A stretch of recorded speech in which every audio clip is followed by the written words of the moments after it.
ரசூலுல்லாஹ் சொன்னாங்க, மனிதர்களுக்கு ஒரு காலம் வரும், அஷ்ஷாபிரு ஃபீஹிம் அலா தீனி கல் காபில் அலல் ஜம்ப். ஒரு மனிதன் பொறுமையாக மார்க்கத்தில் இருப்பது தணல் கட்டிய கையில வச்சிட்டு இருக்கிற மாதிரி. அவ்வளவு கஷ்டம்.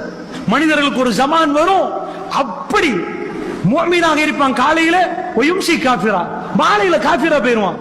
மாலையில மூமினா இருப்பான், காலையில காஃபிரா போயிருவான். அப்படிப்பட்ட எங்க பார்த்தாலும் விபச்சாரம், எங்க பார்த்தாலும் விபச்சாரம், விபச்சாரம் பெருகும் என்றாங்க ரசூல் ஸல்லல்லாஹு அலைஹி வஸல்லம் அவர். அந்த ஜமானா இந்த ஜமான். அல்லாஹ்வுடைய தூதர், நான் பார்க்கவில்லை அவர்களை. ஆடை அணிந்திருப்பார்கள், நிர்வாணிகளாக போவார்கள். அவர்கள் யார்? அவர்கள் ஆண்கள் பக்கம் சாய்வார்கள் அல்லது இழுத்து எடுப்பார்கள் ஆண்களை தன் பக்கம். அப்படிப்பட்ட பெண்கள், அவர்கள் தலையுடைய உச்சியிலே முடியை கட்டியிருப்பார்கள். அந்த பெண்களை நான் பார்க்கவில்லை என்றாங்க ரசூல் ஸல்லல்லாஹு அலைஹி வஸல்லம் அவர்கள். அந்த ஜமானா இந்த ஜமான், அதிசயத்தக்க பயங்கரமான, மிகவும் பயங்கரமான ஜமானா. பெருமானார் ஸல்லல்லாஹு அலைஹி வஸல்லம் அவர்கள் சஃபருடைய மாதம், மரணிப்பதற்கு இன்னும் ஒரே ஒரு மாதம் மட்டுமே எஞ்சிருக்கு. சஃபருடைய நடுவிலே ரசூலுல்லாஹ் உலகத்தை விட்டு போவதற்கு ரொம்ப தயாராயிட்டான். மிக தெளிவான சஹீஹான செய்திகளில் மிக தெளிவாக வருகிறது. ரபியுல் அவ்வளுடைய 2 வாரம் ரசூலுல்லாஹ் உலகத்தில் வாழ்ந்தார்கள். சஃபருடைய கடைசி பகுதியில் ரசூலுல்லாஹ் நிறைய செய்தார்கள். சஹீஹுல் புகாரியை பெரட்டினால் வழங்கும். திடீரென்று ஒரு நாள் ரசூல் ஸல்லல்லாஹு அலைஹி வஸல்லம் அவர்கள் ஜன்னத்துல் பக்கீவுக்கு போறார்கள். போய் அல்லாஹ்வுடைய தூதர், மக்கள் இருக்கிறாங்க, நடு நிசி ராத்திரி, ரசூல் ஸல்லல்லாஹு அலைஹி வஸல்லம் ஒரு சிலரோடு போறார்கள். போய் விட்டு அடக்கம் செய்யப்பட்டவரோடு ரசூலுல்லாஹ் பேசினார்கள். மக்களே, யா அஸ்ஸலாமு அலைக்க யா தார கௌமில் முஃமினீன், முஃமின்கள் அடக்கம் செய்யப்பட்டிருக்கிறார்கள். ரசூலுல்லாஹ் சொன்னார்கள், நீங்கள் முன்னாடி சென்று விட்டீர்கள், உங்களுக்கு பின்னாடி நான் வருகிறேன், உங்கள் நிலைமை இன்பமாக இருக்கட்டும் என்றாங்க ரசூலுல்லாஹ். முன்னாடி அடக்கம் செய்யப்பட்ட மரணித்தவர்களே, உங்கள் நிலைமை இன்பமாக இருக்கட்டும் என்றார்கள்.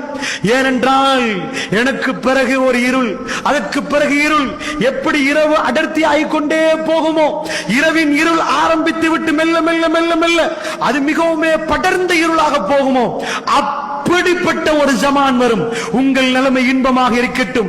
இதற்கு பிறகு பயங்கரமான ஜமான் என்றாங்க ரசூலுல்லாஹ். கபர்வாசிகளை பார்த்து சொன்னாங்க ரசூலுல்லாஹ், இது மரணிப்பதற்குரிய ஒரு சில, அதாவது மரணிப்பதற்கு ஒரு சில வாரங்களுக்கு முன்னாடி ரசூலுல்லாஹ் பேசிய வார்த்தைகள். அப்படி என்றால் இவையெல்லாம் மனசில் வைத்துக் கொள்ளுங்கள். உலகம் கடைசியை நோக்கி நகரணும் என்றால் அல்லாஹ்வுடைய தூதர் என்ன சொன்னார்கள்? விபச்சாரம் செய்து கொண்டிருப்பார்கள், செய்ய வேண்டாம் என்று சொல்ல இயலாத நிலைமை. கொஞ்சம் ஓரமாவி செய்கிறீர்களா? சுப்ஹானல்லாஹ். தடுக்க இயலாது, கொஞ்சம் அப்ப அங்கால அந்த ஒரு நிலைமை. அல்லாஹ்வுடைய நல்லடியார்களே, பயங்கரமான நிலைமை. நிறைய மனிதர்கள் நினைத்து விட்டார்கள், மாஷா அல்லாஹ், என் பிள்ளைக்கு என்ன குறை, எல்லாத்தையும் கொடுத்து விட்டேன், 4 கார், 5 வீடு, ஆம்பளை பிள்ளைக்கு அது, பொம்பளை பிள்ளைக்கு இது, பாப்பா மேல கை தூக்க முடியாத அளவுக்கு, உம்மாவுக்கு குறை சொல்ல முடியாத அளவுக்கு எல்லாம் கொடுத்துட்டேன். வல்லாஹி வல்லாஹி, யான் எங்களுடைய பிள்ளையை விட்டு செல்வது, நீங்கள் உங்களுடைய பிள்ளையை விட்டு செல்வது அதி பயங்கரமான ஜமான். திரும்பினால் விபச்சாரம், திரும்பினால் விபச்சாரம். எதை கொடுத்து என்ன பிரயோசனம்? அவர் ஒரு ஜினா செய்யக்கூடிய ஒருவராக இருந்தால் உங்க கல்வி எப்படி இருக்கும்? அல்லாஹ்வுடைய நல்லடியார்களே, உங்க பிள்ளைக்கும் என்னுடைய பிள்ளைக்கும் நாம் எதில் வாழ்கிறோமோ அதை விட மோசமான ஜமான், மிக பயங்கரமான ஜமான். விபச்சாரம் அழைத்துக் கொண்டிருக்கிறது அவர்களை. வாருங்கள் என்பதை பாடசாலைகளில் இருந்தும், பல்கலைக்கழகத்தில் இருந்தும், பஸ்களில் இருந்தும், பாதைகளில் இருந்தும் ஜினா ஜினா. அவர்களை எப்ப பார்த்தாலும் விபச்சாரம் அழைக்குது. எல்லாருக்கும் நிம்மதி அடையலாமா? எங்க பிள்ளைய பெஸ்டா விட்டுட்டு போறோம். ஏலாத அல்லாஹ்வுடைய நல்லடியார்கள்.